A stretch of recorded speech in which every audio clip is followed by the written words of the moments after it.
Esto es Zona Pintada.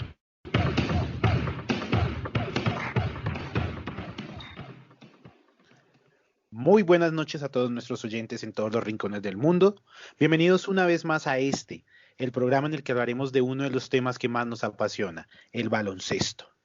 Hoy y durante 2 programas más hablaremos de 12 grandes jugadores de la historia que nunca alcanzaron un anillo. También tendremos nuestras secciones habituales y hablaremos de las noticias más sonadas hasta este momento en el mundo del baloncesto. Arranquemos de una vez con la pregunta de la semana, pregunta que va a estar en todas nuestras redes para que ustedes, nuestros oyentes, nos respondan. Edgar, con las buenas noches, ¿cuál es su jugador favorito que nunca ganó un anillo? Hola Dani, muy buenas noches a todos. Mi jugador favorito que no ganó un anillo fue el gran Reggie Miller, el gran lanzador de triples, el gran showman de los 90. Él me encantaba y no ganó. Reggie Miller, muy bien. Eder, con las buenas noches, ¿cuál es ese jugador, el favorito suyo, que nunca ganó un anillo? Dani, muy buenas noches, oyentes, Edgar, ¿cómo están? Mi jugador favorito, quien nunca ganó un campeonato, fue el señor Umaro Mutombo Polombo Mukambo James Jakes Wakantombo Dikembe Mutombo, uno Mutombo, de los mejores defensas de toda la historia. del baloncesto y con los nombres más largos. Sí, Bueno, señor. bienvenidos amigos, no se muevan, esto es Zona Pintada.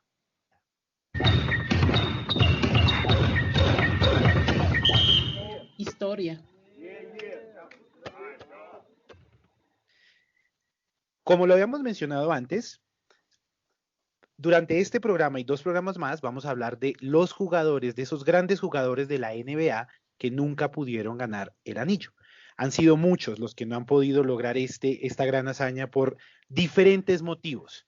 Esta lista nosotros la escogimos entre nosotros tres, fue escogido por nuestras opiniones y el orden en el que vamos a estar dando los jugadores no es ningún orden en específico, simplemente hace parte de ese paquete de jugadores que nos parece a nosotros fueron grandes y nunca se ganaron un anillo. Me gustaría que empezáramos hablando, o vamos a empezar a hablar, me gustaría que todos nuestros oyentes también se nos unieran y que por nuestras redes también nos pudieran estar diciendo cuáles son esos jugadores que a ustedes les gusta y nunca ganaron un anillo. Empecemos con Dikembe Mutombo, Eder, con ese del nombre cortico. Pues Dani, Dikembe Mutombo era un jugador africano, él, y él se caracterizaba era por su defensa. Tiene unas extremidades muy largas, militó en bastantes equipos de la NBA, debutó con Denver, luego pasó a Atlanta y tuvo pues pasos, digamos, un poco más cortos en equipos como Filadelfia, New Jersey, Nueva York, Houston. Creo que terminó su carrera en Houston. Pero este jugador a mí me encanta, era por su capacidad de llegar a los gardeos. Mm, También era muy conocido por su famosísimo no, que no les decía nada a los jugadores cuando los gardeaba, cuando los taponeaba, sino que les hacía una seña en el dedo de aquí no, en mi casa no. Eh, Dikembe Mutombo fue 8 veces All-Star. Ganó en 4 ocasiones el jugador defensivo del año, máximo reboteador de la NBA en 2 ocasiones consecutivas, en el año 2000 y 2001, máximo taponador en 3 ocasiones, y pues su defensa era muy buena, muy brutal. Guardiaba jugadores de todos los tamaños, guardió a Shaquille O'Neal, guardió bueno, a Michael Jordan. De hecho, hay una anécdota muy conocida y recordada por muchos que en un partido Dikembe Mutombo guardió a Jordan y en el partido siguiente que se volvieron a enfrentar, Jordan se la clavó en la cara y como diciéndole, esta vez no. Entonces recuerdo mucho a Dikembe Mutombo y pues es de mis jugadores favoritos. Sí, y complementando esa anécdota que cuenta Eder, vi un video esta semana precisamente en YouTube, en Facebook de hecho, donde también muestran y hay una grabación de Jordan en un tiro libre que le dedica a Mutombo. Dice, hey Mutombo, this is for you. Y cierra los ojos, lanza y convierte con los ojos cerrados. ¿Qué recuerda Edgar de este jugador del que estamos hablando? Buenas noches, Pacho, profe Boja, Dani. Bueno, ¿qué me acuerdo? Gran jugador, como Pacho lo dijo. Lo más cerca que estuvo, ya que hablamos de que no llegaron a tener un anillo, para mí, lo más cerca que lo pude ver llegando a tener un anillo fue en la final del 2001, tiene que ser, 2001. cuando Ujú. jugó con Filadelfia y llegó a esa final donde le tocó pues marcar a Chuck, que ahí era pues como decir, la tarea más complicada que Sí. tenía para ganar un anillo. Tenía que, tenía que defender al Chuck más poderoso y el Chuck más dominante que existió. O sea, la versión más fuerte de Chuck fue la que le tocó a Dikembe Mutombo. Entonces, creo que eso no va a empañar el legado de Dikembe Mutombo.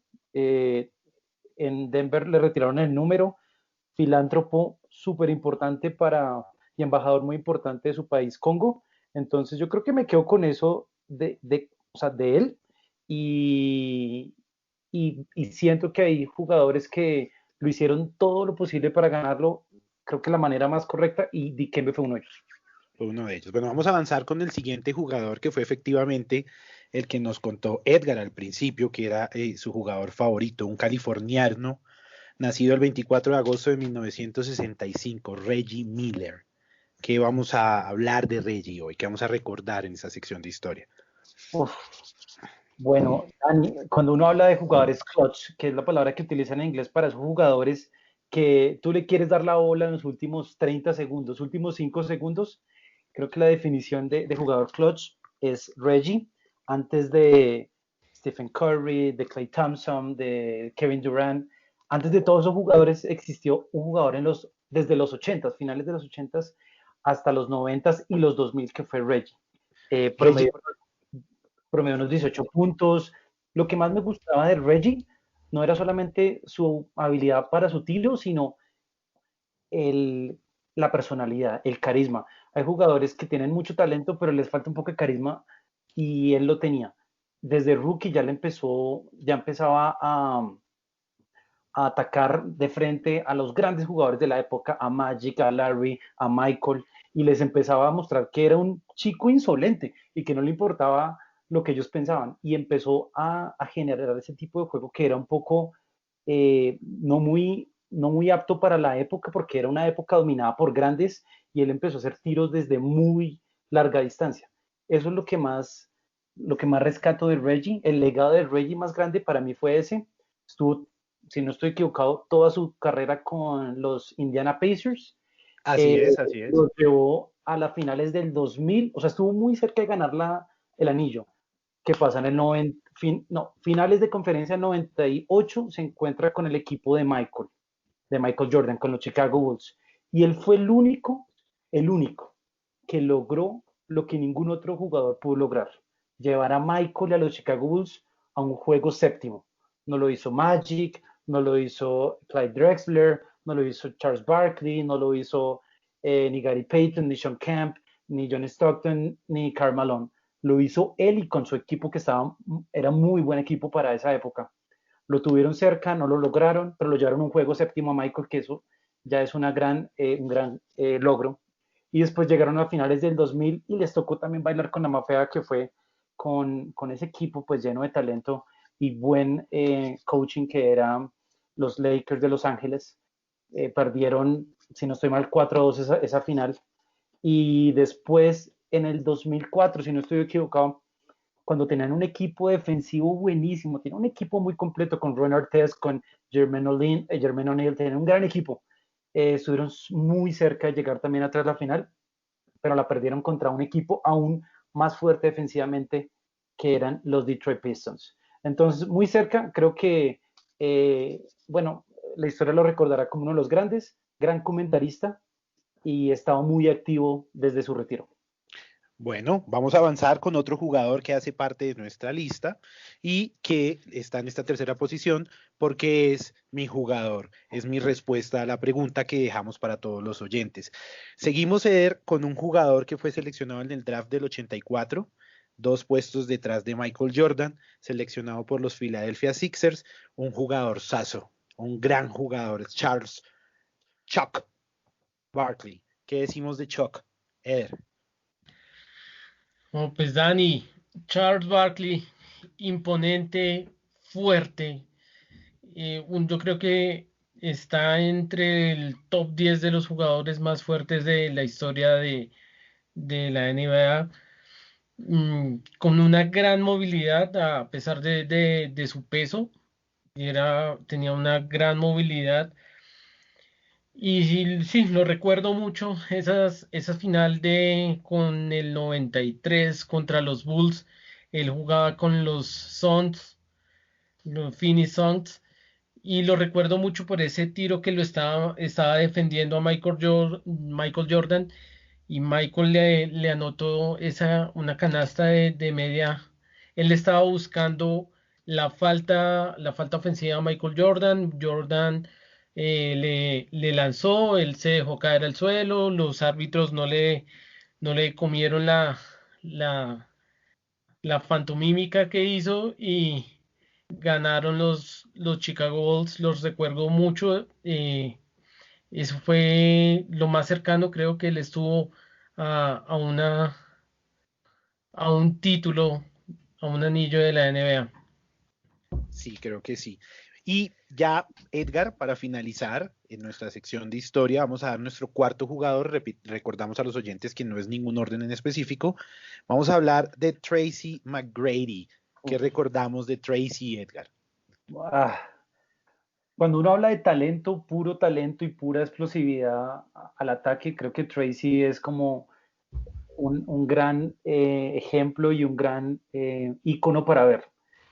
Pronto Tracy no llegó a ser MVP, no llegó a las finales, creo que esa fue como su gran deuda. Creo que él no pasó ni siquiera como estrella, siendo jugador de franquicia, no pasó de la primera ronda, pero que mucho talento. A él lo, lo eligen los Raptors de Toronto y cuando lo eligen, en su momento, lo eligen saliendo del colegio y entra a la NBA y entra como un jugador con mucho talento, pero un poco apagado. Inclusive hablaban de sus ojos, de las expresiones faciales que él tenía, que eran como un poco no expresivas. Entonces, como que a los coaches no les gustaba mucho, no les decía mucho qué tipo de jugador era. Entonces, al comienzo hubo muchas dudas de él.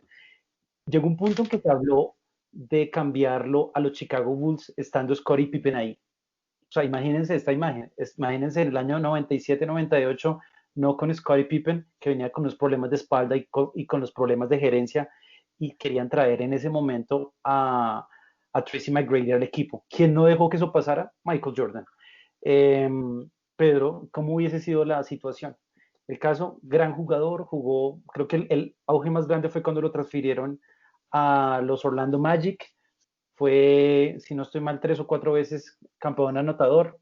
Si uno dice a quién le tocó enfrentar en su época, le tocó a su primo Vince Carter, le tocó a Kobe Bryant, que Kobe Bryant siempre lo va a admirar a él por ser el jugador que de pronto los que más le dio problema. Y con los Houston Rockets tuvo una gran oportunidad también con Yao Ming, pero los problemas de salud o de lesiones no lo dejaron llegar mucho más a lo que el talento que él tenía.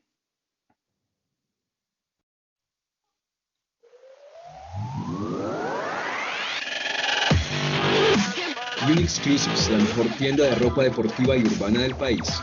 Todo lo relacionado a las ligas deportivas norteamericanas y a las marcas más exclusivas de ropa del ámbito urbano 100% originales. Síguenos en nuestras redes sociales.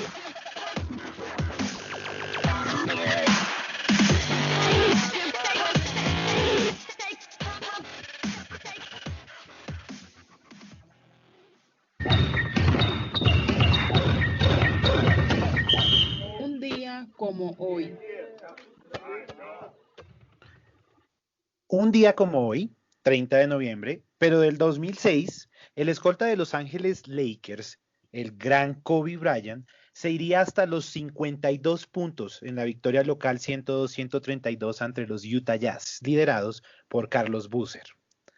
Un 1 de diciembre de 1990 tenemos dos jugadores que comparten esta sección, porque estos dos jugadores también consiguieron 50 puntos o más este mismo día, 1 de diciembre de 1990.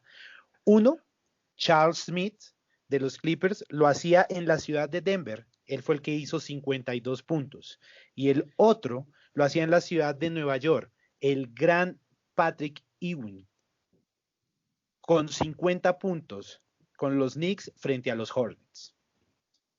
Un 6 de diciembre, pero de 1963, un viejo amigo de esta sección, una persona que ya se está haciendo muy habitual en esta sección, Wilt Chamberlain, anotó 59 puntos en una nueva derrota de su equipo ante Los Ángeles Lakers. Y en 1994, este mismo día, 6 de diciembre, nace en Atenas, Grecia, Giannis Antetokounmpo, un jugador de los Milwaukee Bucks hasta este momento. Este alero fue seleccionado en la 15ª posición del draft del 2013 por la misma franquicia. Y bueno, en este momento está en un rumor muy, muy grande, del cual hablaremos un poco más adelante.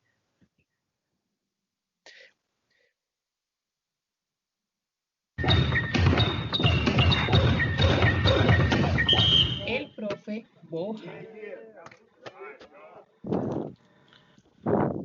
Bueno, para el día de hoy en la sección del profe Boja vamos a hablar del IRS, el Instant Replay System, que traducido al español es el sistema de repetición instantánea. El sistema de repetición instantánea es un sistema por el cual los árbitros pueden revisar las situaciones de juego y cambiar la decisión inicial solo si se encuentra una prueba concluyente para hacerlo. Cabe la pena resaltar que la única persona autorizada para aprobar y utilizar el IRS es el árbitro oficial, el árbitro principal del partido, del encuentro. ¿Cuándo utilizamos el IRS? El IRS tiene, digamos que, tres momentos en un partido en el que se puede utilizar. Bueno, no de 3 momentos, sino tres vertientes, digámoslo así. Primero que todo, aclaremos que se puede utilizar en cualquier momento del partido. También lo vamos a utilizar 2 minutos después del último cuarto o del un extratiempo en situaciones especiales en las que ya hablaremos. Y también se puede utilizar al final de cada periodo o al final de cada extratiempo, también dependiendo de ciertas situaciones. ¿Cuáles son las situaciones que se utilizan de estos tres momentos? Entonces, un juez puede revisar en cualquier momento el IRS si un lanzamiento de campo es convertido y no se sabe si es de 2 o de 3 puntos. Entonces, si el juez tiene dudas, si de pronto el jugador pisó 2, 3, 4 centímetros la línea de 3 y no se alcanzó a percibir en el momento del lanzamiento, el juez puede ir a revisar el IRS y comprobar si efectivamente fue de 2 puntos o fue de 3 puntos. En otra ocasión que lo pueden utilizar en cualquier momento del partido es después de un error en el reloj del partido. Paran ahí, cuando se dan cuenta que puede haber un error en el partido, pueden parar el encuentro, ir al IRS, revisar y restablecer el reloj en los tiempos que estaban. También se puede parar el encuentro y revisar cuando hay que identificar un correcto lanzador de tiros libres. Esto sucede cuando un equipo defensivo hace faltas y no se identifica bien cuál es la persona a la que se le hizo la falta. Y también para identificar la implicación de miembros de un equipo y acompañantes durante un enfrentamiento. Entonces hay una riña, una discusión, una pelea, y si se presta para faltas antideportivas, los árbitros pueden ir al IRS y verificar esto. Yo creo que los otros dos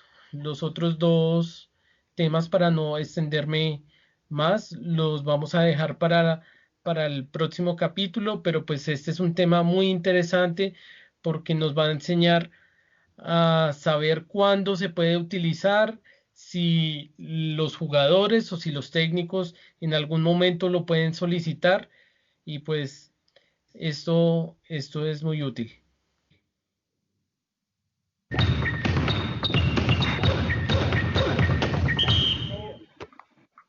Lo que no sabías de... Bueno, lo que no sabíamos de algunos jugadores que sienten el baloncesto como su pasión, pero también otros deportes como el fútbol. ¿Y por qué? Porque la semana pasada tuvimos la muerte, la muerte de Diego Armando Maradona. Y Diego Armando Maradona obviamente fue un tipo excelente jugador de fútbol, pero también muy controversial, muy carismático. Como en todo, hay gente que lo amará, hay gente que lo odiará, pero es cierto que tuvo un impacto muy grande en todo el deporte. Entonces, esta sección de hoy va a estas curiosidades que queríamos saber de estos jugadores de básquet que también tienen un gran sentimiento y conexión con el fútbol. El primero que quiero traer es al gran Kobe, que lo perdimos también este año, trágicamente. Entonces es un año como que uno se queda pensando como, qué año tan pesado. Y el que me hizo recordar eso fue Eder. Eder me hizo recordar este año, apenas pasó la noticia de Maradona, Eder dijo, uy, parce, se nos fueron estos dos maestros, estos dos duros este año. Entonces me puse a indagar un poco más y vi que Kobe vivió un tiempo en Italia, en los 80s. Kobe se fue de 6 años a Italia, al sur de Italia, y después estuvo en el norte. Y estuvo en la época en que Maradona jugó para el Napoli y se volvió un gran fanático del fútbol y también, en cierta manera, pues volvió un jugador más o menos ágil con el fútbol. Entonces, fue uno de los jugadores que desarrolló un gran talento y amor por el fútbol. Kobe volvió a los 15, 16 años a los Estados Unidos y cuando volvió ya hablaba perfecto italiano y inclusive él cuenta anécdotas donde él llegaba al colegio donde estaba y se le olvidaba un poco algunas como expresiones que se utilizan entre amigos en inglés. Entonces tuvo que también tomarse un proceso de adaptación para aprender otra vez el inglés.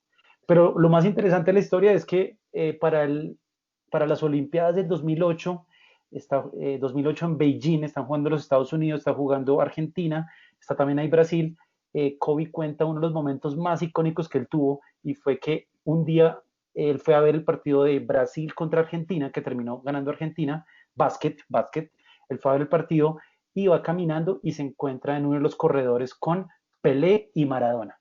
Y como el hincha más hincha de todos, les empieza a hablar en castellano y les empieza a contar como su conocimiento de básquet y les dice como, venga, fírmeme una camiseta y por favor un autógrafo. Y Kobe dice que esa foto ni siquiera o sea, ni siquiera está en eBay, no está ni a la venta, no se puede casi ni yo no la encontré, yo traté de buscarla y no la encontré, pero él dice que la tiene en la oficina, o la tenía pues en la oficina de su trabajo. Entonces, que es uno de los recuerdos más preciados que tiene con el fútbol. Y Maradona también tuvo otro encuentro con uno de los grandes jugadores de los Lakers, que fue con Magic Johnson. Magic se retira en el 91 cuando es diagnosticado con VIH y después entra en unas giras y esa gira termina en Argentina. Él va a Argentina en el año 94 y hace una gira en 4 ciudades, juega 4 partidos que se llamaba la gira de Magic con los All Stars contra algunos equipos de Argentina. En esas visita 4 ciudades, una de las ciudades que visita es Rosario. Y para la época, Maradona, después del Mundial de 90, ya estaba de vuelta otra vez en Argentina y estaba jugando para Newell's Old Boys. y en esa Maradona, que estaba siempre muy pendiente de todo lo que pasaba alrededor del deporte, no solo el fútbol, va al estadio y es la sorpresa más grande ¿para qué? Para Magic Johnson. Magic le regala la camiseta de él y Magic medirá, no sé, 2,8 y Maradona medirá 1,65, entonces le queda como la pijama y Maradona le regala la camiseta de la selección argentina de ese año y la camiseta, perdón, de Newell's Old Boys que él utilizaba en ese momento. Entonces imagínense cómo sería, verlos a los dos es ya totalmente un encanto, es para divertirse, es para traer también los mejores momentos y memorias de los grandes jugadores que fueron del básquet, pero que también tuvieron una relación con el fútbol. Y aquí está, pues, Maradona para todos ustedes. En Link Institute. Aprende inglés ahora. Habla. Entiende. Lee. Escribe. Clases virtuales. Métodos exclusivos. Totalmente personalizados. Preparación para exámenes internacionales. Link Institute. Your connection to English language.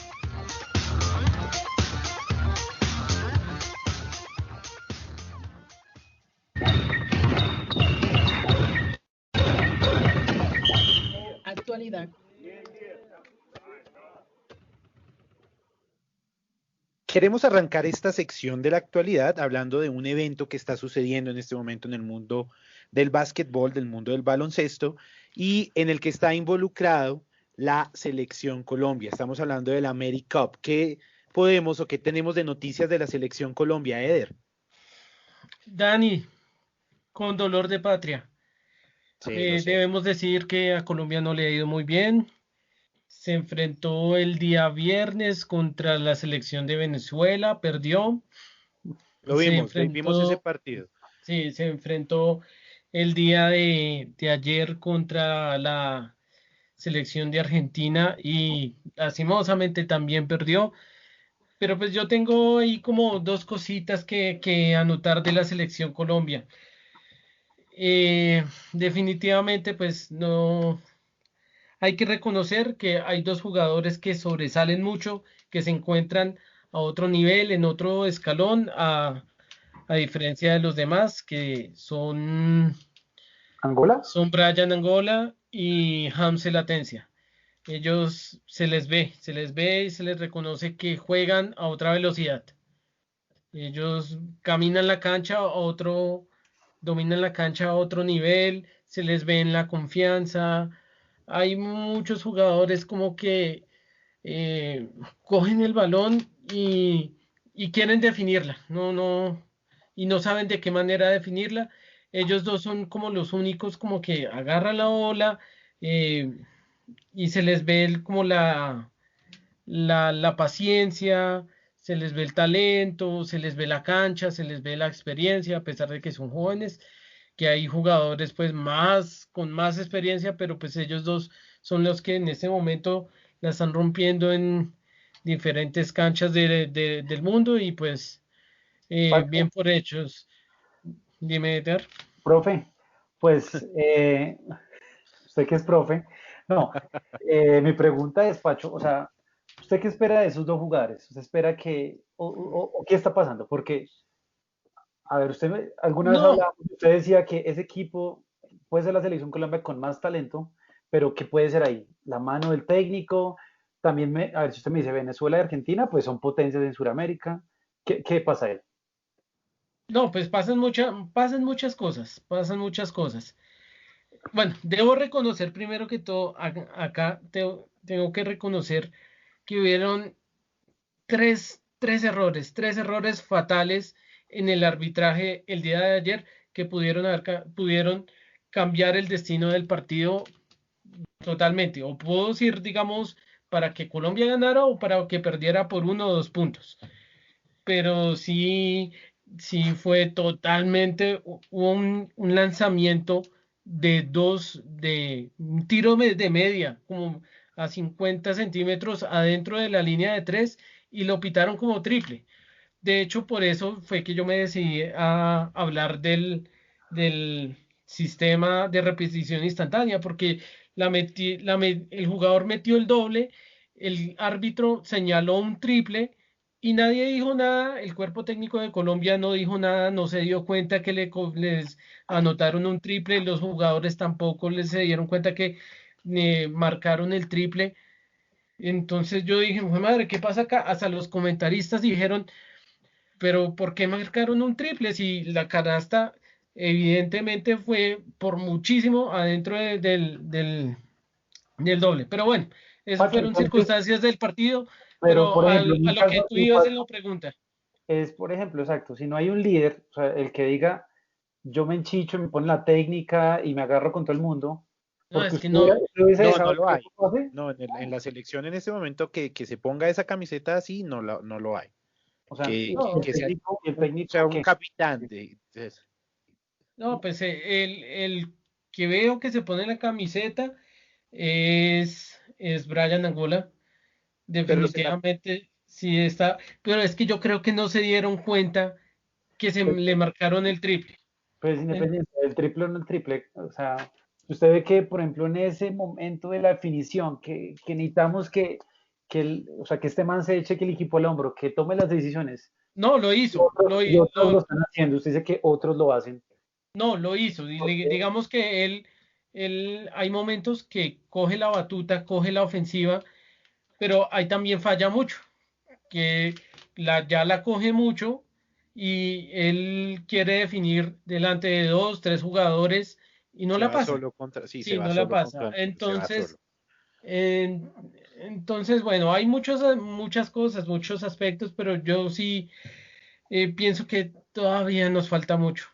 Aunque este equipo es de los más talentosos que pudimos haber tenido durante 30, 40 años en la selección Colombia, todavía nos falta muchísimo para estar a un nivel de una Argentina, nos falta muchísimo para estar a un nivel de un Venezuela, para estar allá como en la pelea.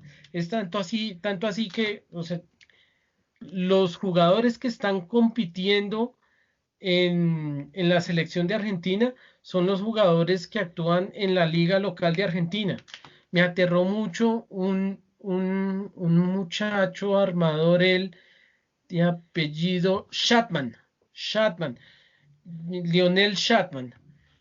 Ay, es un armador muy bueno, que man pasa el balón, maneja el balón con una calma, lanza de triple muy bien, no, o sea, se le veía, digamos, que estaba a otro nivel, y yo decía, no, pues ese man debe ser prospecto de NBA. No, es un jugador sencillo de la liga local, creo que juega en el Boca Juniors. Entonces, ahí es como cuando uno dice, ¿cómo Vámonos. será si estuviera jugando un Campazo, si estuviera jugando este muchacho que también estuvo en el draft? No, Sí, no, hubieran vuelto añicos a Colombia. Entonces, desafortunadamente, debo decir que sí, a Colombia le falta mucho para estar pero ahí que en hay, los... sí, le falta. Ahí lo que Sí, toca es ya es esperar. un nivel, a un nivel de escuela, un nivel de fundamentación, un nivel de base. La diferencia se nota grandísima, pero para empezar a cambiar eso hay que empezar a cambiar muchas cosas, empezando Sí, desde el sí, sí. apoyo Desde la, y desde el apoyo a los jugadores y a los talentos que van saliendo. Entonces, eso arranca es desde ese apoyo que tienen que prestarles. Vamos a seguir avanzando y vamos a volver un poco a la NBA, porque como habíamos dicho anteriormente, en nuestra sección de un día como hoy, hablamos de un jugador que cumple precisamente esta semana y que está haciendo o está en boca de todos por un rumor. Estamos hablando de este jugador Antetokounmpo, que suena muchísimo en este momento, lo que más suena es que los Lakers se lo quieren llevar.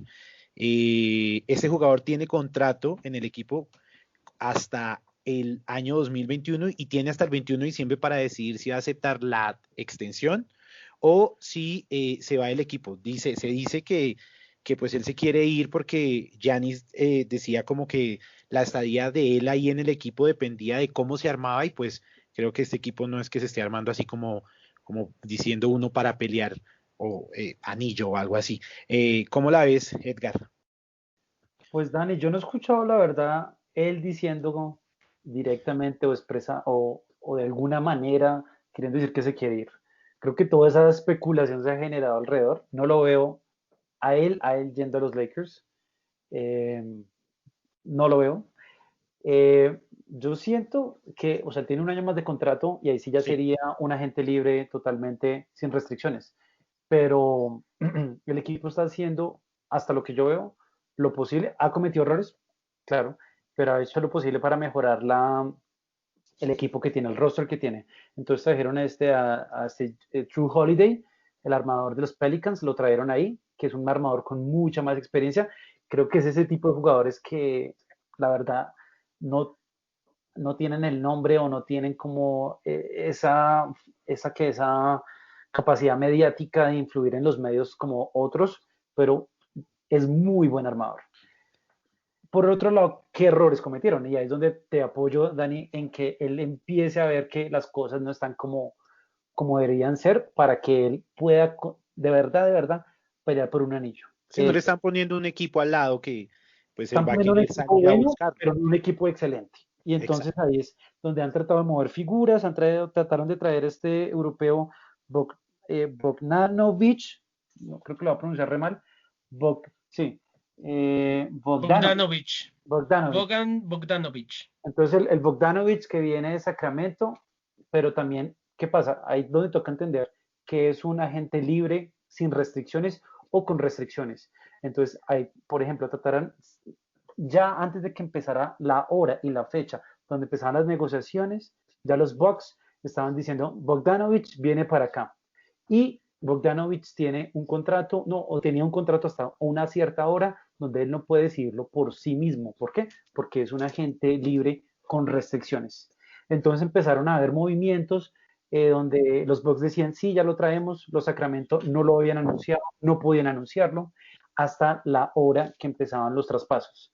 Entonces, ¿qué pasa? Que la NBA es muy severa con este tipo de acciones y comportamientos. Eso lo llaman en inglés tampering, que sería como un tipo de manipulación, un poco como mover como las cuerdas por debajo, o sea, todo por debajo de cuerda para traer un jugador. Y eso tiene unos cargos fiscales o unos cargos de pagos muy, muy altos y sanciones. Entonces, Bogdanovic iba para allá, al final no fue, al final no ejecutaron bien la estrategia para llevarlo. El muchacho ahorita terminó en Atlanta y Atlanta es un equipo que se está armando muy bien. Entonces yo creo que Giannis está evaluando todo eso. Sí, Atlanta se está armando muy bien. Bueno, hagamos una cosa. Y esto también les va a proponer un juego. Y también va para nuestros oyentes, para que también nos escriba. Y ya saben, ya hay más de 3 preguntas para que interactúen con nosotros. Edgar, Eder, los dos, ¿cuáles son para ustedes hasta el momento? Y rápidamente, que ya estamos acabando, ¿cuáles son los 3 equipos que se han armado mejor? Así, rápidamente, Eder. Dani, A tu parecer, obviamente. a mi parecer, Lakers, Sin duda. Atlanta y Phoenix Suns. Muy bien. Edgar. Bueno, voy a sacar a los Lakers porque es muy obvio que están súper armados, pero voy a poner a los Sixers, que creo que se están armando ya muy bien y vienen con algo fuerte. Los Suns los veo también muy bien. Y Atlanta va a sonar mucho, va a sonar mucho este año. Sí, ahí van. Y si preguntáramos los que peor están haciendo transacciones, yo de primera supongo, por ejemplo, lo nombraba el año pasado, el programa pasado con los Oklahoma como se están desbaratando, y creo que los Detroit Pistons también están haciendo lo mismo. ¿Cuáles creen ustedes que son los que están como también en otra onda, desarmándose o armando malos equipos? Pues no malos, pero sí no los que se esperan. Yo sumaría ahí a Toronto. Sí. A Toronto sacaron a sus 2 hombres grandes y esto, pues digamos que hasta ahora no han traído a alguien nuevo, entonces esperemos, pero hasta este momento Toronto ha hecho malas negociaciones y también le pondría así a Oklahoma, definitivamente. Ellos deben tener, pues no sé, un proyecto a muy futuro. Sí, yo a Sí. Oklahoma no lo Las- pongo, no lo pondría porque sabe que yo creo que ellos el año pasado pensaban que el año pasado iba a ser como este año, que iba a ser un año de reconstrucción, y que se trajeron fue a Chris Paul, y Chris Paul sí se puso serio y los llevó a los playoffs. Es como que ya el año pasado era algo súper inesperado. Y esto yo creo que es como, bueno, lo que ellos en serio tenían planeado desde hace tiempo.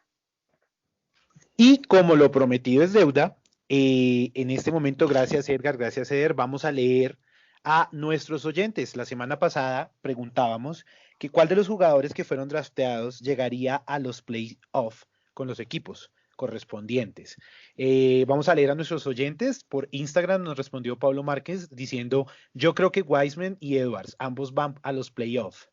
En Instagram también Camilo Spitia nos dice James Wiseman con los Warriors y la vuelta de Curry es prácticamente un hecho que estarán en los playoffs. En Twitter, @DiegoFer984 nos dice James Wiseman y Anthony Edwards. Un abrazo para el profe Boja, mucha sabiduría. Recuerden, queridos amigos, la pregunta de esta semana para que nos la respondan y de igual manera los estaremos leyendo en nuestro siguiente podcast de Hoy en 8 es ¿cuál es su jugador favorito que nunca ganó un anillo? Los invitamos a que nos sigan en todas nuestras redes sociales. Tenemos Facebook, Twitter, Instagram, YouTube, @Zona Pintada. Pueden ingresar, pueden seguirnos, pueden activar las notificaciones y responder la pregunta, esta que acabamos de hacer. Buenas noches, Eder. Nos vemos dentro de 8 días. Buenas noches, Dani, Edgar. Buenas noches, oyentes. Buenas noches. Buenas noches, Edgar. Buenas noches a todos. Producción, muchas gracias, profe Boja, Dani. No se olviden interactuar, seguirnos en las redes, en las plataformas. Bueno, la idea es seguir interactuando con ustedes. ¿Qué les parece si vamos a poner un hashtag para los que nos quieran responder que digan mi jugador favorito sin anillo? Mi jugador favorito, o mi jugador sin anillo mejor. Hashtag mi jugador sin anillo ZP, Zona Pintada. No olviden, la cita es para de Hoy en 8, amigos, para hablar de lo que más nos gusta del baloncesto. Gracias a Miki en la producción. Chao.